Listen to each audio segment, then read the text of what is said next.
மீப்போவா மீப்போமா கேட்டிருக்காங்க. இதை வந்து 3 எந்த காமனாக ஒரு டேபிள் டிவைட் பண்ணால் 5ல பண்ணலாம்.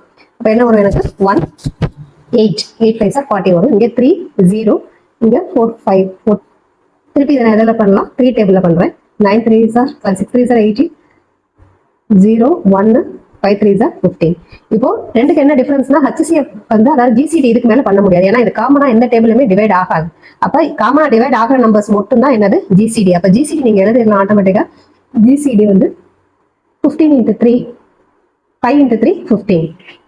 அது போக மிச்சம் இருக்க நம்பருக்கு திருப்பி நம்ம LCMக்கு திருப்பி பண்ணணும். நம்ம 5ஆல பண்ணா 6 2 3 3 டேபிள்ல பண்றேன் 2 1 1 திருப்பி 2 டேபிள்ல பண்ணா எல்லாமே 1 ஆயிரும். இப்போ ஏற்கனவே நமக்கு 15 இருக்கு. இது 5 3 15 அப்போ 30 ஆகுது. அப்போ எல்லாத்தையும் மல்டிப்ளை பண்ணா LCM நமக்கு என்ன வருது 450 அப்படிங்கிறது நமக்கு ஆன்சர்.